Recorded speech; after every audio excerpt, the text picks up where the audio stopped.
Welcome viewers. आज हम numericals करेंगे। Numericals Coulomb's law based numericals होंगे, but before going to numericals let me tell you one thing, that numericals basically, if you think it's formula based numericals, suppose q1 q2 is given, okay, r is not given, calculate r. Yeah, calculate the force. Even q1 q2 r is given, then calculate the force. See, we are not going for that kind of numerical. In example, there are one example 1 and 2. These are the examples. These numericals are very short but a little trick over here. So let us attempt. Regular numericals, suppose there are 3 quantities, 2 known, we have to calculate 1 unknown. There are a lot of numericals in the textbook. You can attempt this from textbook, but let us define some new kind of numericals. Even they are asked in AIEEE. Initially it was AIEEE. Okay, so slightly tricky and very short numerical. Okay, let us attempt example 1. This is a square of 10 centimeter side. At the corner of the square, we are placing 4 charges: 4 microcoulomb, 4 microcoulomb, minus 2 microcoulomb, minus 2 microcoulomb. One charge, 1 microcoulomb, is placed at the center of the square. Okay, center of the square means you can think like there are 2 diagonals. At the point where the diagonals meet, there is one charge, 1 microcoulomb. Now the question is, what is the electrostatic force on this charge, 1 microcoulomb? One may wonder, or one may think we have to calculate from this charge and this charge. This is not given. This we can be calculated. This is 10 centimeter, 10 centimeter. The diagonal value will be square root of 10 square plus 10 square. No, nothing. See, first take the example of A and C. 4 microcoulomb, 4 microcoulomb. This is positive charge. This is positive charge. Obviously repel. The charge placed at A felt repelled due to charge placed at C.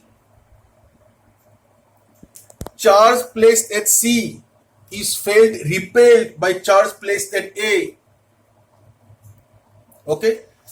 Charge placed at D repelled by charge placed at B, because both are negative. Okay. There is a repulsion.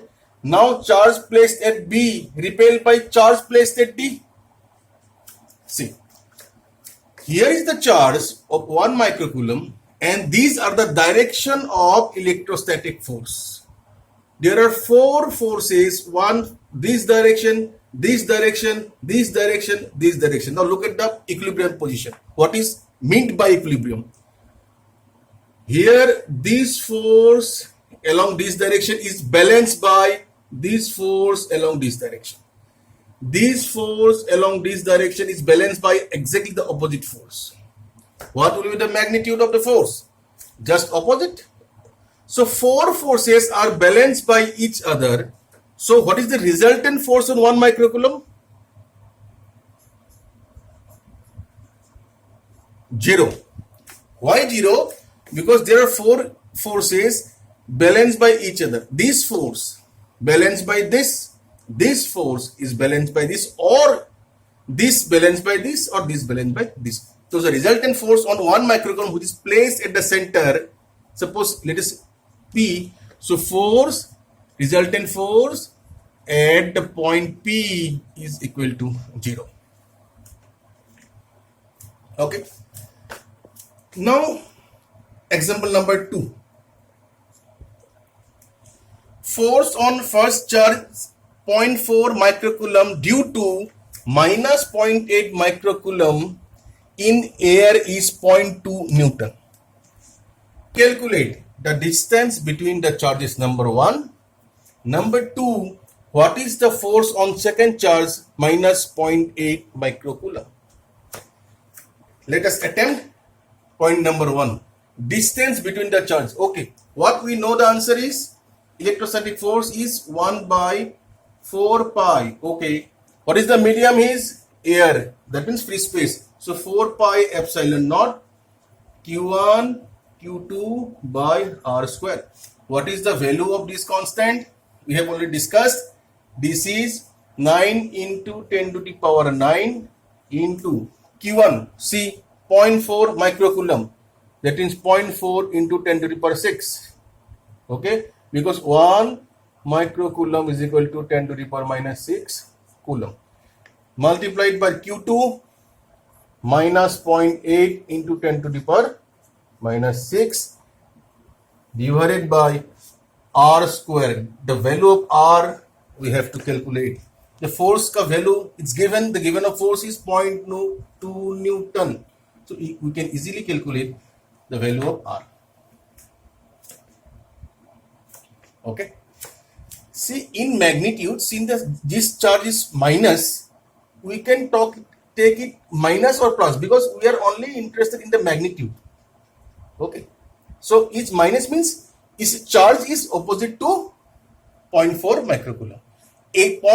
Magnitude is 0.8 microcoulomb, but it's opposite to 0.4. So minus cannot be taken, or we cannot take minus. If we take also minus, then it's also okay. But if we don't take minus, it's absolutely okay. It's up to us. Okay. So from there we can calculate the value of R very easily. Next, what is the force on second charge minus 0.8 microcoulomb? See, suppose two charges, one is 0.4 microcoulomb and there is 0.8 microcoulomb. Okay. Force over this charge is 0.2 Newton. Given. It's given. Force on this charge 0.2 Newton.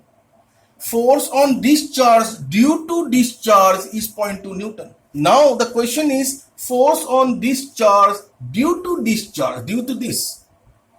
What we know? Force on 1 due to 2 is equal to minus of force on 2 due to 1. So the second charge will feel a force due to 0.4 microcoulomb is just opposite of minus of 0.2 Newton. So the answer is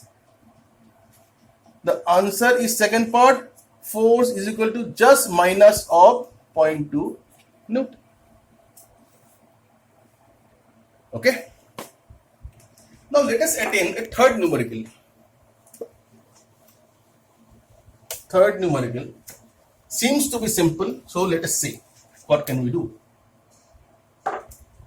Suppose a charge Q is divided into Q1 and Q2. Okay, distance is R. The question is,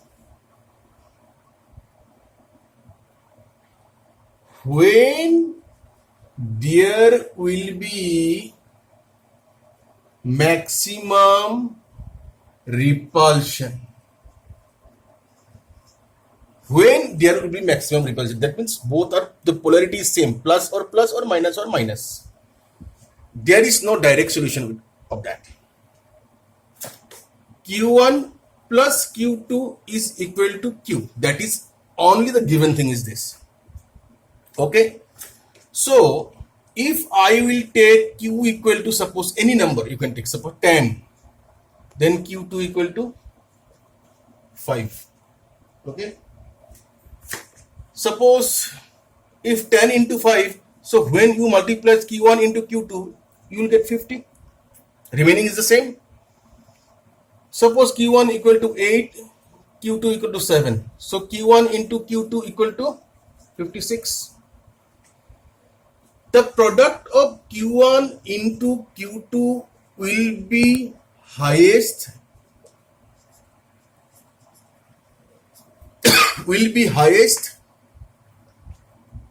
when there is only one option. Q1 has to be equal to Q2. Q1 has to be equal to Q2. If Q1 is equal to Q2, the multiplication product of Q1 into Q2 will be highest. When Q1 into Q2 will be highest, the force will be highest, because the force is force maximum when the product of Q1 into Q2 will be maximum, because force equal to 1 by 4 pi. If we take free space into Q1 into Q2 by R square. If this is maximum, so this is maximum because this is constant, okay, for a given R. So if this product is maximum, force is maximum. So our question is, when there will be maximum repulsion, maximum repulsion force? Our question was this. So maximum repulsion force exists at only one condition. The condition is when both the charge magnitude are equal. Q1 equal to Q2. I hope this kind of tricky numericals is solving on the board is helpful for you. If you like the video, if you feel it's beneficial for the students, if the students are feeling beneficial for this video, please like, share and subscribe. Thank you so much.